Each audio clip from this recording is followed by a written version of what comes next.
주호영 원내대표가 대체 공휴일을 확대하자고 했는데 올해는 뭐 너무 시간이 바쁘니까 힘들 것 같고 그럼 내년부터 확대되는 겁니까? 확정은 아니고요. 주 원내대표가 내수 진작이나 종국의 요청 등을 고려해서 대체 공휴일 지정을 확대하자고 정부에 요청한 겁니다. 얘기 들어보시겠습니다. 대체 휴일을 시행하고 난 효과를 보니까 국민들 휴식권이라든지 그다음에 이 관광진흥이라든지 이 매출 이런 데 긍정적인 그런 자료들이 나왔기 때문에 석탄일과 크리스마스에도 대체 공휴일 포함을 요구하는 겁니다. 현행법상으로는 토, 일요일과 겹치는 국경일 중 3.1절, 한글날, 설 연휴, 어린이날 등이 지정 대상이고 구체적인 대체 공휴일 지정 및 운영은 대통령령으로 규정하도록 되어 있습니다. 공휴일에 관한 법률안 통과 당시 석가탄신일과 크리스마스도 포함이 됐었지만 국무회의 처리 과정에서 빠졌었습니다. 네. 근데 여러 의견을 수렴해서 크리스마스와 석가탄신일도 포함한다는 겁니다. 그럼 이 이틀도 인정이 되면 정확히 며칠이나 더 쉴 수 있게 되는 겁니까, 내년에? 내년 2023년 공휴일은 대체 공휴일을 포함해서 총 16일인데요. 주말과 겹치는 날을 제외하면 평일 공휴일은 11일입니다. 1월 24일 설은 대체 공휴일로 지정됐지만 현행 제도에 따라 부처님 오신 날은 지정이 되지 않았습니다. 근데 이틀이 반영된다고 하면 12월 25일인 크리스마스는 월요일, 5월 27일 부처님 오신 날은 토요일이라 쉬는 날이 하루 더 늘어나는 셈입니다. 어쨌든 뭐 하루 차이지만 좋아하는 사람들은 아주 많이 기뻐할 겁니다. 이재명 당대표가 우리나라의 그 유엔 인권이사회 이사국 선거 낙선에 대해서 비판을 했는데 그 발언 중에 좀 논란이 되는 게 있었어요. 네, 오늘 이재명 대표가 민주당 인권위원회 출범식을 가졌었는데요. 이제 만평을 그렸다는 이유로 학생이 탄압받거나 있는 사실을 보도한 기자와 언론사가 핍박받는 일이 벌어지고 있다며 인권 침해를 막아야 한다고 강조하기도 했습니다. 지난 10월에 있던 유엔 인권이사회 선거에 낙선한 것도 비판을 했는데 이 발언이 논란이 된 겁니다. 아프리카에 있는 무슨 우리가 이름도 잘 모르는 그런 국가들은 이사국이 됐는데 오랫동안 이사국을 역임해 오던 대한민국이 이사국에서 탈락했다는 사실은 인권 상황이 어떤지를 참 안타깝게 상징적으로 보여주는 것 같습니다. 이렇게 방금 들으신 이 내용에 대해서 문제가 있다면서 국민의힘이 강하게 비판했습니다. 경제적으로 어려운 국가라고 해서 인권이라든지 이런 부분에 대해서 후진국이라고 생각하는 것 자체, 그다음에 이름도 모르는 나라라고 다른 나라를 비하시키는 발언. 뭐 비하한 문제는 그렇다 치고 어쨌든 우리가 낙선한 건 이번이 처음 아닙니까? 네, 맞습니다. 한국은 과거 총 5번에 걸쳐서 이사국을 맡았는데 낙선한 건 이번이 처음입니다. 네. 당시 아시아 태평양 국가 이사국 자리 4곳을 두고 출마한 8개국 중 방글라데시, 몰디브, 베트남, 기르기스스탄에 이어서 5위에 그쳐 낙선했는데 윤석열 정부의 전략 부재와 문재인 전 대통령의 대북 정책 등이 원인이라고 지목되기도 했습니다.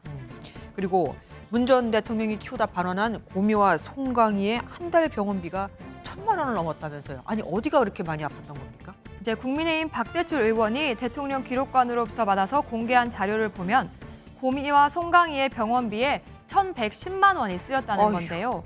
지난 8일 풍산개들은 중이염, 방광염, 결석 등으로 경북대 수의대학 병원에서 치료를 받았는데요. 이제 그 병원비가 나온 겁니다. 네. 박 의원은 1,000만 원이 넘는 병원비가 들 정도로 아팠다면 병원에 데려가는 게 상식일 텐데 그것도 모르고 반납했다는 건지 이해가 가지 않는다고 지적했습니다.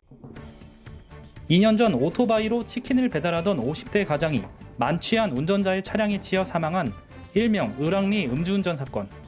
가해 차량은 동승한 탑승자가 다니던 회사 법인 소유의 차량이었습니다. 이렇게 업무용이지만 사실상 개인 용도로 사용되는 법인 차량에 대한 문제가 꾸준히 제기되자 윤석열 대통령은 대선 후보 시절 법인 차량 번호판 색깔을 바꾸겠다고 약속했습니다.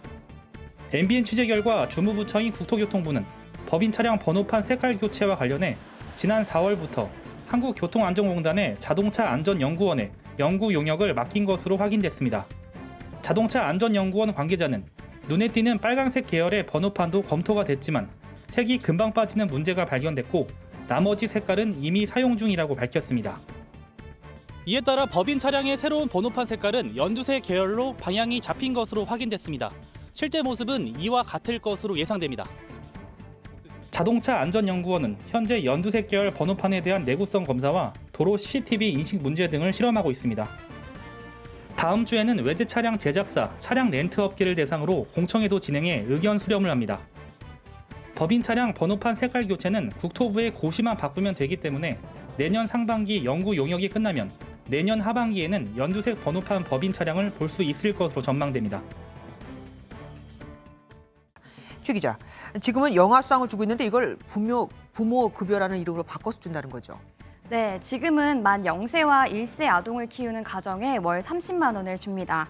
어린이집을 이용하면 보육료로 50만 원을 주는데요. 이걸 영아수당이라고 부릅니다. 부모 급여는 영아수당을 포함하고 금액을 늘리는 방향으로 진행합니다. 지급 대상은 지금처럼 만 0세와 1세 아동이 있는 가정입니다. 얼마나 주는지 다시 한번 짚어보면요. 네. 만 0세 가정은 내년에는 월 70만 원, 2024년에는 월 100만 원을 지급하고요. 어린이집을 이용하면 50만 원의 보육비를 차감한 금액을 줍니다. 만 1세 부모급여는 내년에는 월 35만 원이고 2024년에는 50만 원으로 오르는데 만약 어린이집을 보내게 되면 실질적으로 보육료 실비만 커버하게 됩니다. 하지만 돈을 더 준다고 해서 지금까지 출산율이 오른 적은 없었던 것 같은데 좀 걱정이 되긴 합니다. 어쨌든 퇴근이 늦으면 아이를 맡길 곳이 없다는 하소연 많이 듣죠. 이에 대한 대책도 혹시 나왔습니까? 네, 보육 서비스 개선책도 나왔습니다. 보건복지부는 시간제 보육을 확대하겠다고 밝혔는데요. 시간제 보육이 육아종합지원센터에서 시간 단위로 이용하고 이용한 만큼 보육료를 지불하는 거잖아요. 네. 이걸 어린이집 기존 반에 통합하는 신규 모형을 도입해서 서비스 이용률을 현재 5%에서 5년 뒤 10%로 늘린다는 방침입니다. 아이돌봄 서비스 내년부터 제공 시간을 하루 3시간 30분에서 4시간으로 늘립니다. 부모들이 선호하는 국공립 어린이집도 2027년까지 연 500곳씩 확충합니다. 국공립 어린이집이 5,717곳이 있는데 2,500곳이 더 늘어나는 거죠. 국공립 어린이집을 포함해 직장 어린이집과 사회복지법인과 같은 공공보육 이용률은 37% 수준인데요.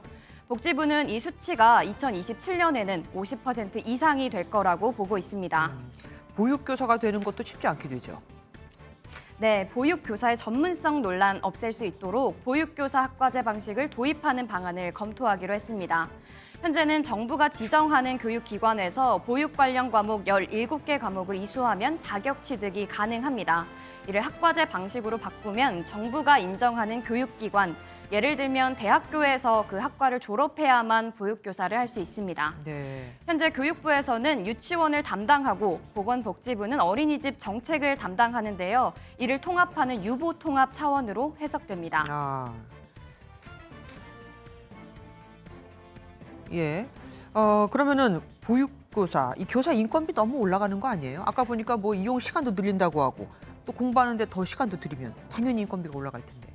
당연히 공부를 더 한 만큼 인건비가 올라갈 텐데요. 그런 만큼 양질의 보육 서비스가 제공이 되고 정부가 어린이집의 보육 비용이 안정적으로 지원될 수 있도록 방안을 마련하겠다는 겁니다. 네. 이 부분은 향후에 예산 당국과 추가 협의가 있어야 하지 않을까 생각됩니다.